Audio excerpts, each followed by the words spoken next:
Okay, I look crazy. Hopefully it's not a foreshadowing of things to come with this video. So, hi, welcome to today's video. My name is Lori and I'm the face behind Entre Tejidos Crochet and Lori's Crafty Corner, which is mostly my scrapbooking account, which I hope to get back to in a bit. But crochet pretty much takes up most of my time. Today's video is going to be about when you've been when you've been bit by the pattern writing bug. Now, the reason for this video is to hopefully help me hone in what I should be doing, which is writing out these patterns. One of the patterns is already, it's even with testers, it's my Lolita ladybug pattern, but I still need to work on adding the final details to it towards which is like the final editing phase before it can be published. And then the other pattern that is, I'm currently working it up to see if what I did for the prototype is actually something that can be done.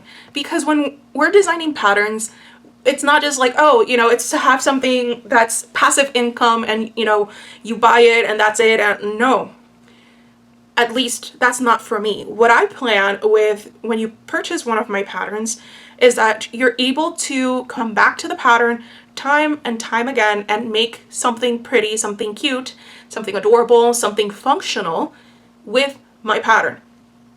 Now, there are patterns that they do call for those sorts of stitches or assembly of stitches that is a bit out of the norm.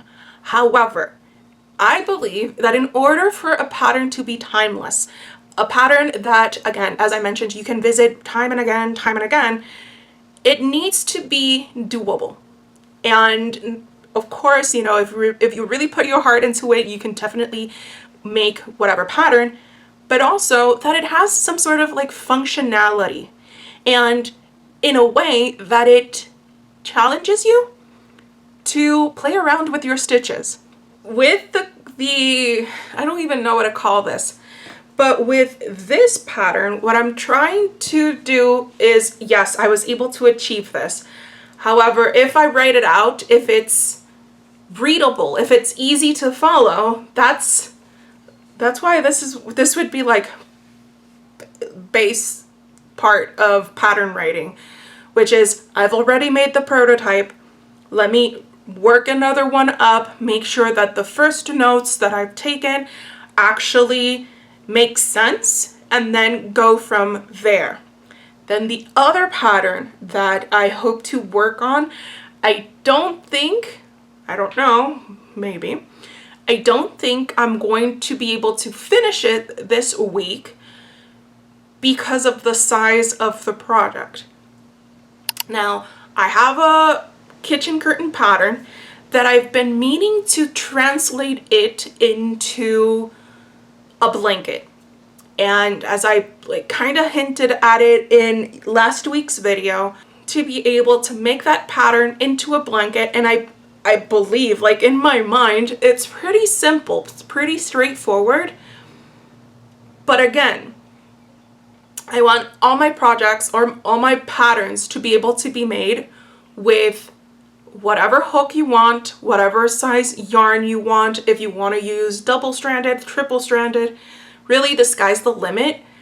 But in order to do that, and especially something that's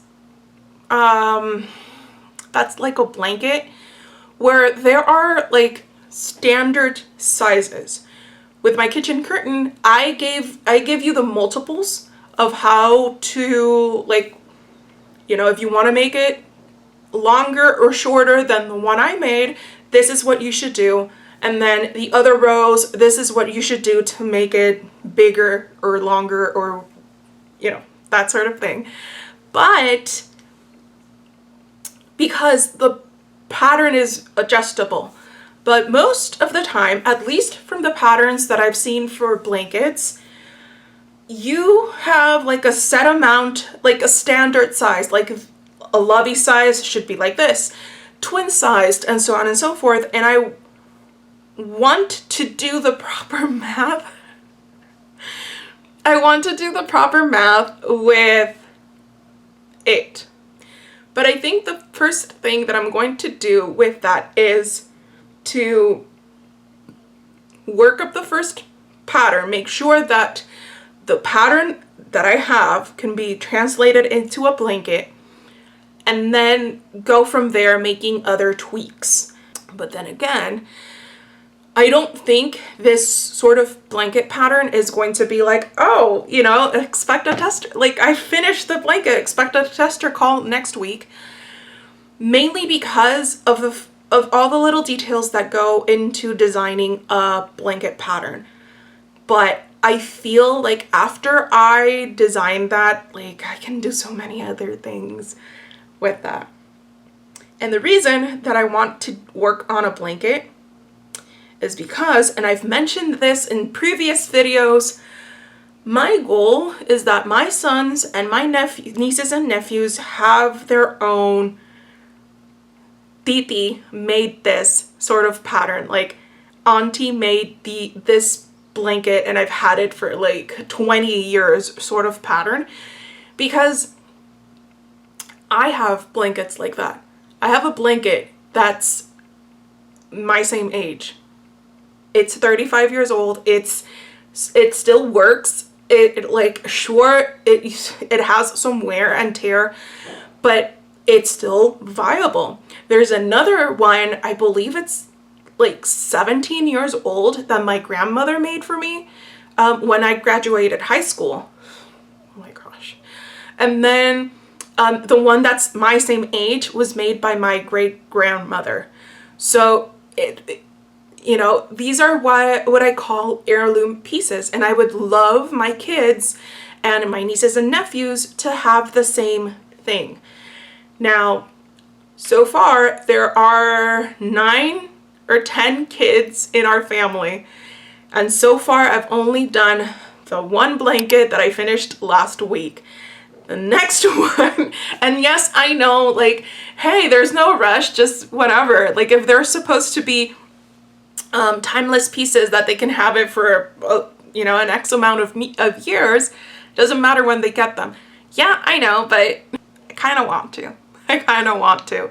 Or actually, wait, I forgot. Yeah, I already made 2. Because the other one, I forgot about this, was for a baby shower, and I think I made it in November, if I'm not mistaken. So 2 out of 10. let's raise that a little bit. So I'm going to show you what I plan on making, the yarn that I plan on using for this. And I'm using Premier's Basics Chunky in terracotta, rose, and antique white. These are the 3 colors that I'm going to use. And I've already started working on them, but not for this pattern. It was for the, I forget, but I'll link it down below. The pattern is by, and it's gorgeous. I love it. Yeah. And I made pretty good, I think. Yeah, almost. I was almost halfway through. Let me show you the other side. The front side. Like this, it has little bobble stitches in between and whatnot. I could finish it, but the thing about it is,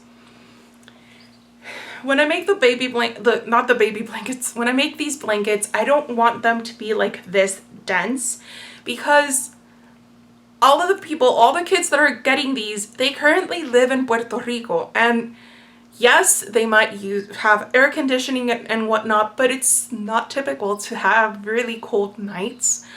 So if I make this a bit too dense, like, maybe they're not going to be using it as often. I don't know. That's just like my thought process. So I am going to frog this and start to work on it. The good thing about this is I'm taking you along for the ride throughout this week. See like these pattern in different points, because there's one that's already, you know, it's nearly done. I just need to like see what notes my testers left on Canva, update it, and that sort of thing. There's another one where I have my notes all written out and I'm working on the second make of it. And then this one, which is, I still haven't even written down anything. I just have the idea in my head. I don't know how chaotic this video is going to be, but yeah. Now, what I'm going to do as of like right now is I'm probably going to sit on the couch with my yarn winder and cake up this yarn, just so that I'm not like struggling too much with it in terms of like, because I've been there.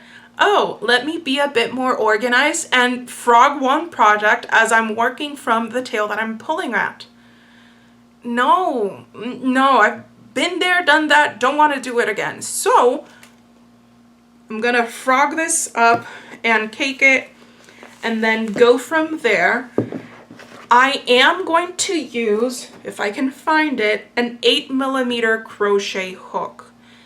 Actually, I'm gonna take my 8mm and a 7mm crochet hook, and I'm going to start working up some swatches to see how much, like if I want it to be drapier, I would go with the bigger hook, but if I want it to be slightly loose but not as loose, if I should go with a 7mm. In fact, I should also take the 6mm one.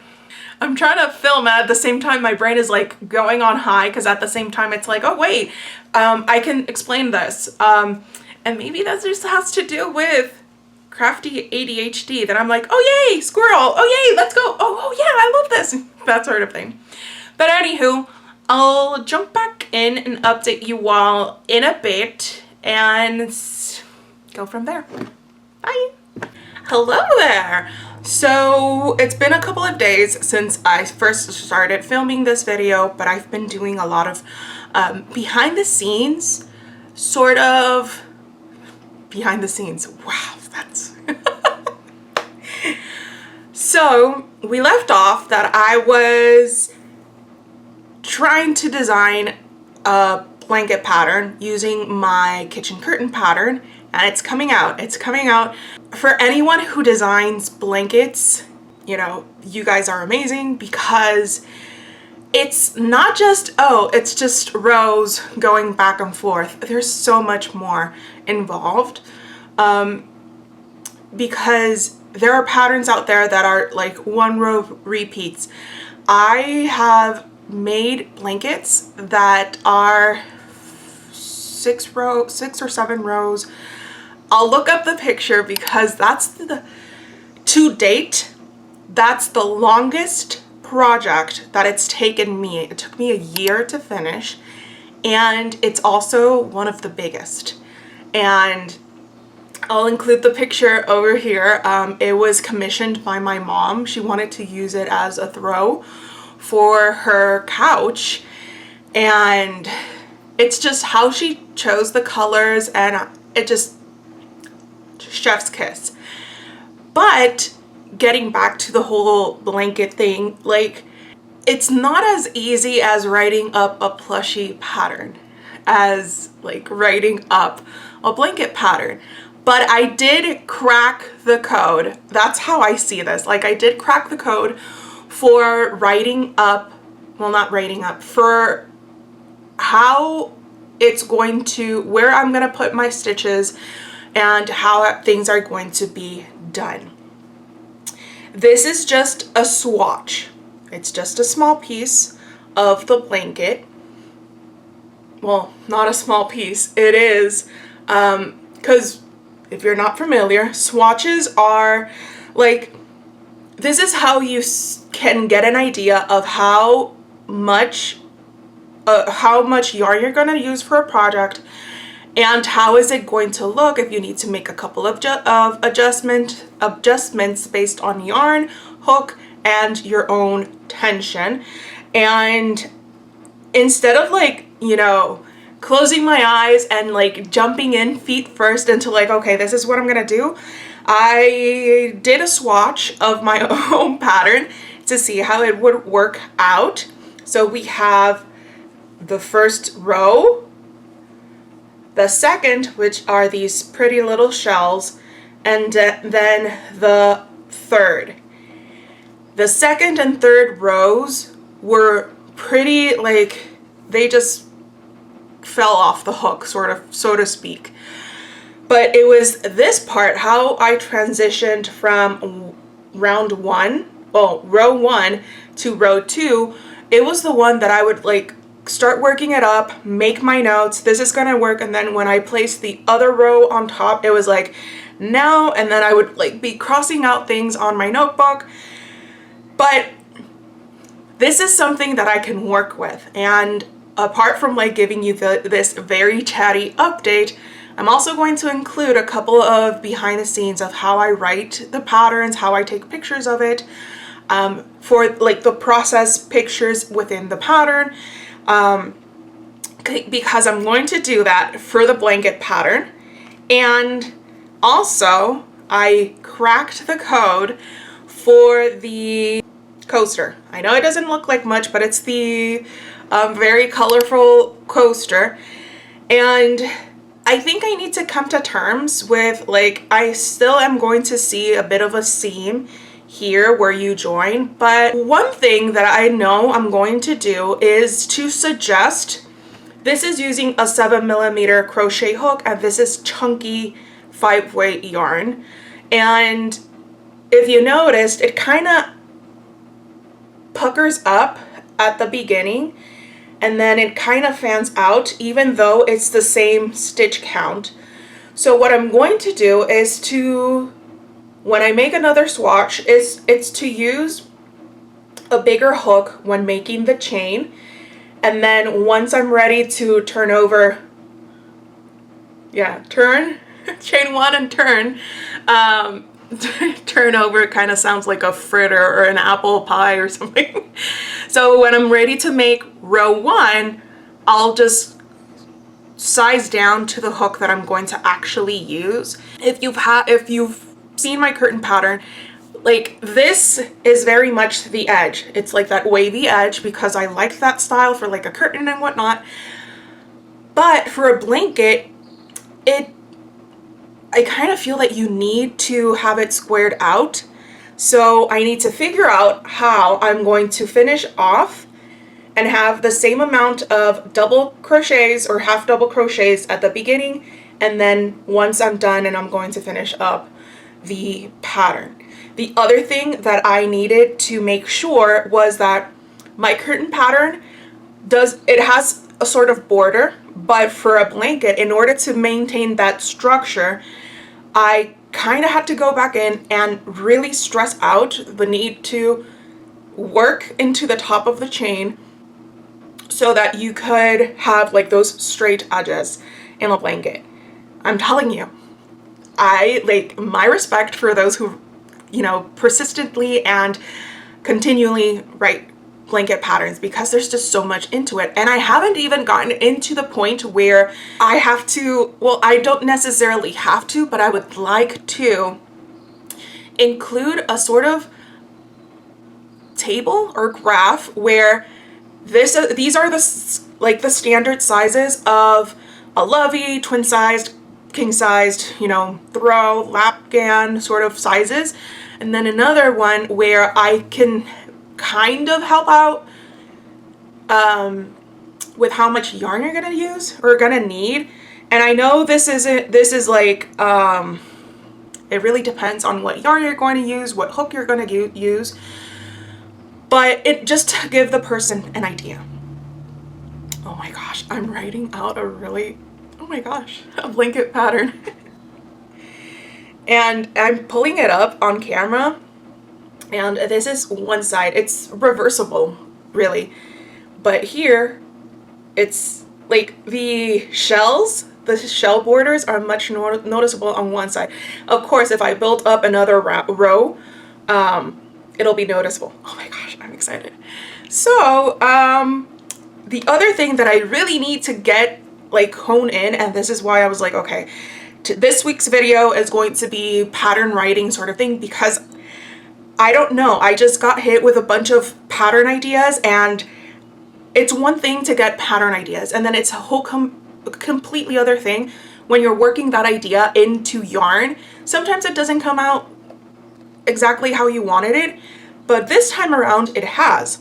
And in the order that I'm going to be, like the first thing that I'm going to work with my testers, now that we have officially finished Lolita Ladybug, is to work on the coaster.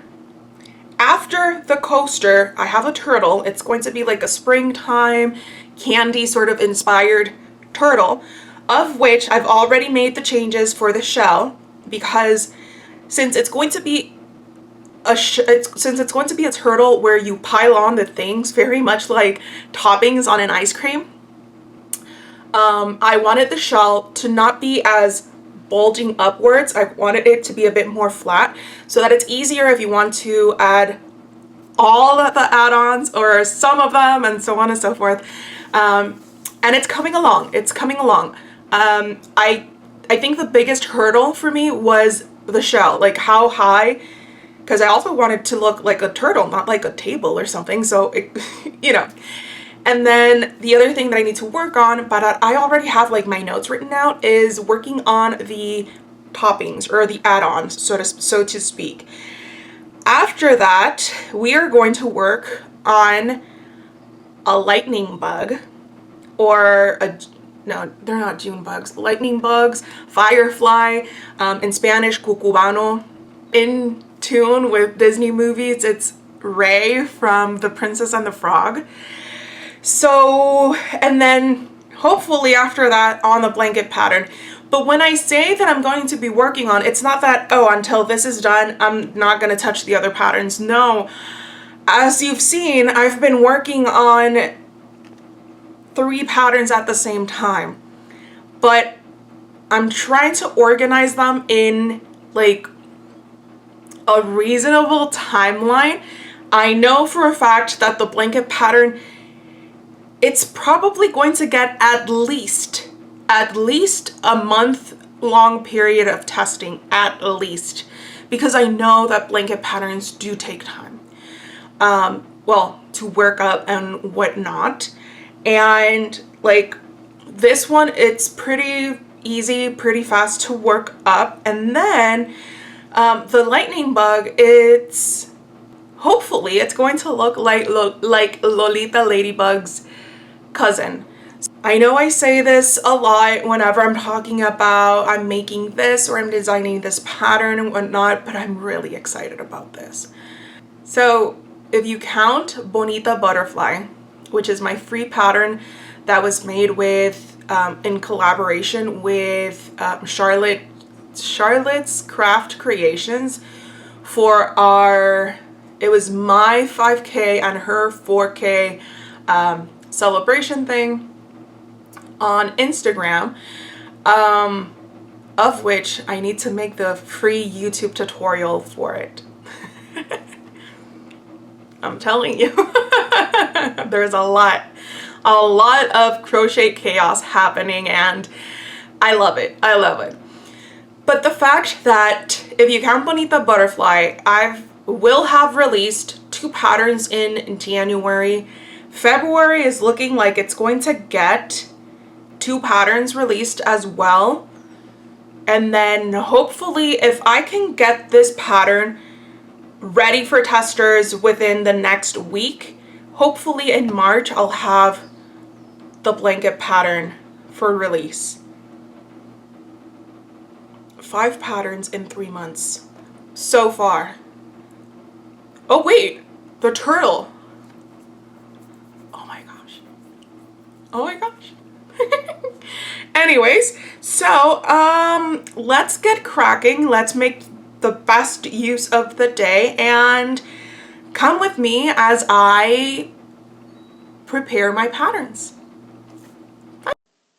Okay, so just a little bit of an overview with what I'm doing. I started working on Lolita Ladybug because it's right now it's the day of the release, and I'm just adding the final details, making sure that all the text is visible, and I'm also changing out old pictures and whatnot.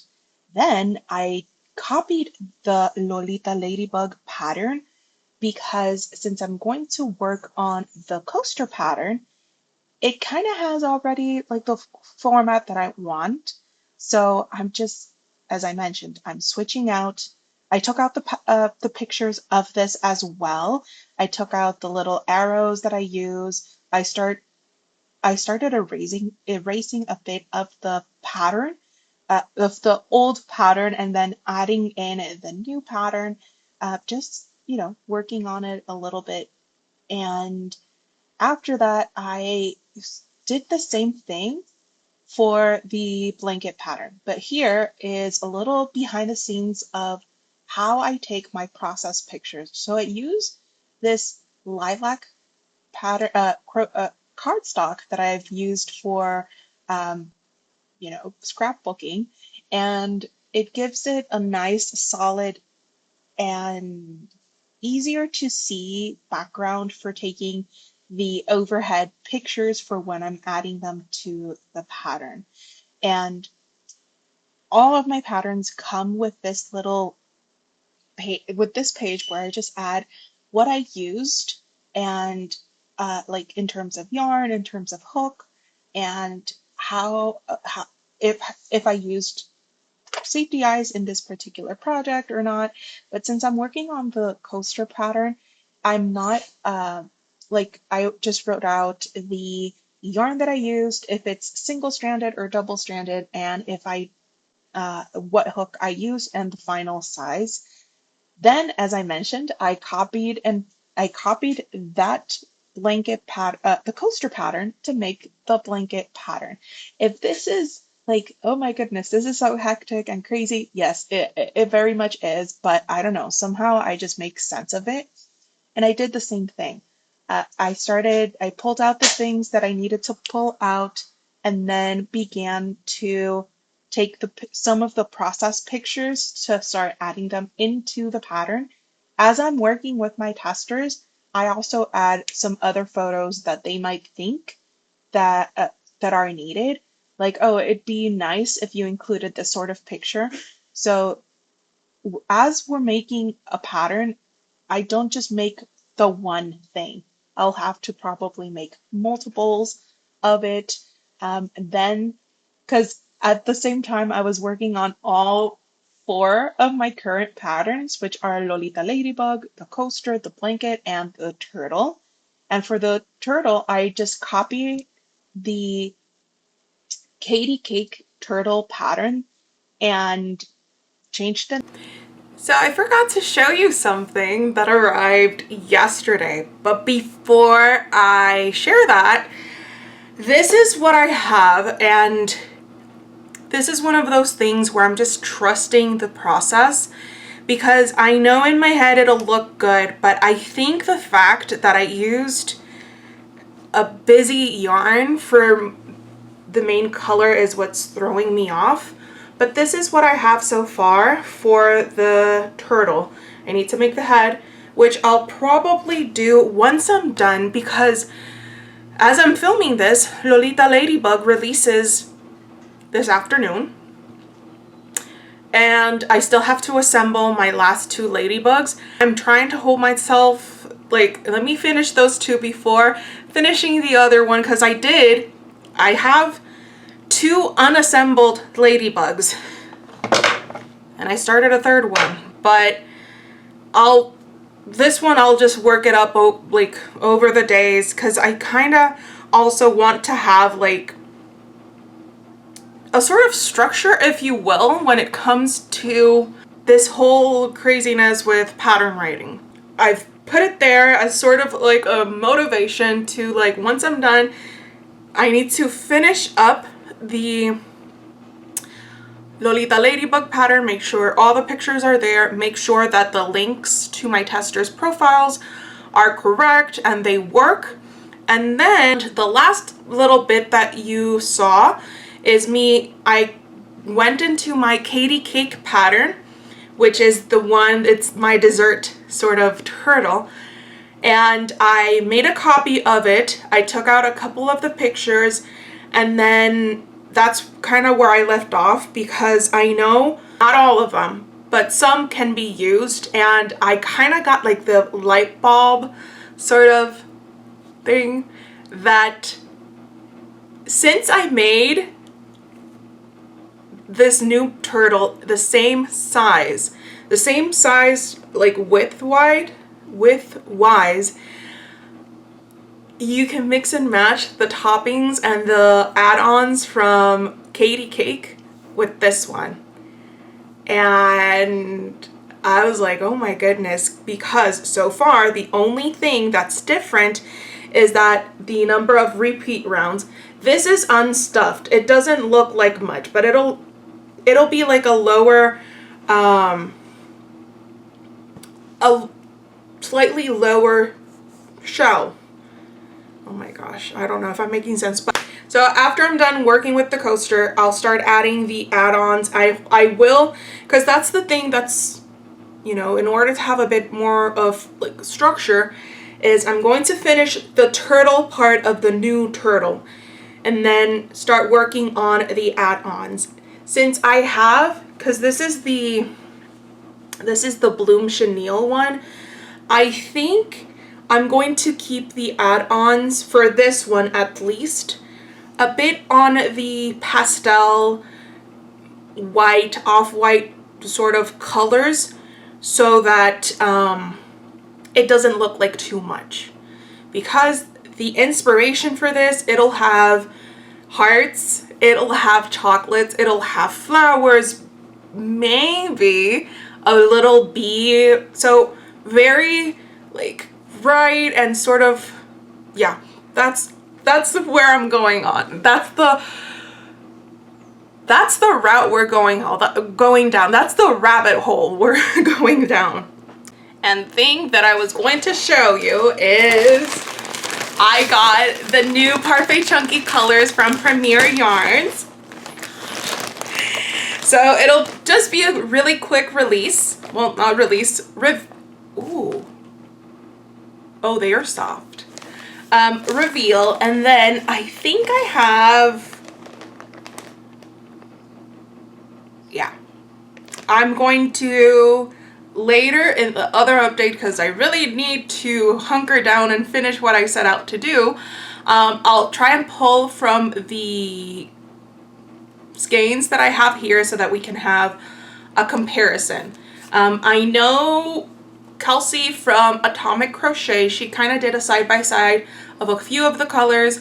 I know that Haze is it's darker than the lilac color. So this is Haze, Candy Apple, Acorn, Maize, Harvest, Maple Leaf, Charcoal, Sundown, Goblin. That's the reveal. I'll come back in later and share, like, I'll try and find 2 other colors to show off how similar, how different they are. Hello. So, I'm going to have to turn this video into a 2-part thing. Hopefully a 2-part thing and nothing longer than that. But the reason for this is because I've already finished a week and I still haven't even knocked the whole blanket thing down. The reason for that is because one day I was just like out of it. I was not feeling myself, so I did not crochet, which is weird, but I did play Stardew Valley. So I did do something that I love. And the other day, so it's been 2 days since my last update, I've been pattern testing. And I've been working on Goku. This pattern is by Woolly Tune. I know he looks like a Lego figure, but it's not. I just decided, since it's bright and Sunny to start working on his hair because his hair is in black. Even though it's like super bright and super light and everything, I think I'm gonna have to bring out my neck light and whatnot because it's just, yeah. Anyways, so I did, in terms of what the things that we've been doing throughout this video, I did crack the coaster code, if you will, with having the seam, you know, where you slip stitch, chain one, and then continue to the other round, where that part isn't as noticeable. So I'll try and include a picture here of like the before and the after. But I got it. I wrote everything down, and I just need to type it up and then share the link with my testers. I'm kind of debating whether I should just put a tester call out for it. I don't know. We'll see. We'll see what I decide in the end. But next week, when we continue the same topic of writing out a blanket pattern, or a pattern that I'm not really used to writing, I do want to like hunker down and work on the blanket, because as I mentioned earlier, I did write it out. I just need to start my own blanket. So I already worked up the swatch, but now I want to make sure that can be translated into what I want to see. Hope that makes sense. I did mention that I wanted to show you a comparison of the new Premier Parfait Chunky colors with the, like, how they fit into their colors, because if you're like me, where we like to organize things by color, and also if you've been waiting for like, well, this color kind of looks like this other one, if you've been waiting for that, well, here it is. It is something. There are at least 3 colors that when I go to, which I need to really fix this up, but when I go to work on this, I'm gonna have a hard time placing things there, because it's not that they're similar. When you look at them, you're like, well, not really. They're not exactly the same, but at the same time, they kind of go together. Let me just show you what I mean, but I'll leave those specifically for the end. So this is the new color. It's called Charcoal, next to Fog and Seal. If you really look at it, it's a darker shade of gray, but it's also slightly blue. It has a blue tint to it. Next up, this is Acorn, next to Chocolate and Teddy Bear. Acorn is slightly lighter than Teddy Bear. Sundown, Navy, and I believe this is Peacock. Next we have Maize, next to Sunshine and Mustard. So we got a very nice in-between shade, in between Sunshine and Mustard, and it almost has an orangey goldish color to it. Next we have Green, except that I don't have any emerald. I do have emerald in Velvet, but it's just not the same. And I don't have, oh wait, I do, hang on. I totally forgot that I had a project that has emerald in it. I just didn't have a skein or a cake of it, but here we go. It's gonna be a bit difficult to like display it, but here we go. This is Goblin, then we have Key Lime and Emerald. For purple, we have Haze, next to Lavender, or Lilac. I think it's Lilac, and Eggplant. So it's a nice in-between shade. We've arrived at the skeins that I'm gonna have a difficult time. Well, Okay, not really. Because I know one, just by like looking at them side by side, I know one is going to probably be in the neutrals, and it's these. Like right on camera, it kind of looks like a pink, a red, and like a dusty pink sort of color. But in person, the one in the middle is much more brown. But here's what I was kind of like struggling with. So we have, this one is maple leaf. This one is candy apple. This is cardinal.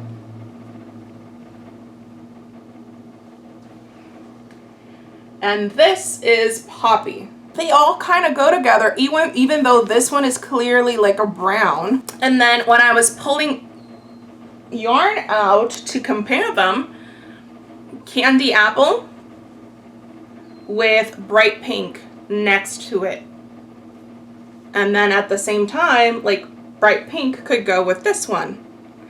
So it's a conundrum, but I'm all excited for new colors, more colors of Parfait Chunky. I also kind of wish, I don't know if like Premier Yarns or someone in like Premier Yarns marketing or manufacturing sees my videos, but wouldn't it be awesome if they brought back the limited edition colors? Hey, I'm all down for having every single color of the rainbow in Parfait Chunky yarn form. In terms of like quality, texture, these are spot on. Ever since I started using Parfait Chunky, I haven't changed it because I really love Parfait Chunky. Now, if any of these colors appeals to you, I do have a link in the description box for an affiliation I have with Parfait Chunky with Premier Yarns. Any order you place through that link really helps me out. I do get a commission for it. It's at no extra cost to you. It just helps me out to keep buying more yarn. Hey, the more the merrier. Also, if you liked this video where I kind of talked about yarn and whatnot, let me know, because I could, like, if you have any questions about yarn, leave them down below. If you liked any little piece here, because we did talk about pattern writing and all of the crazy crochet chaos that happens with pattern writing, and really just in general when we're crafting, please leave them down below. If you think someone would love to see this video, please share it, like, you know.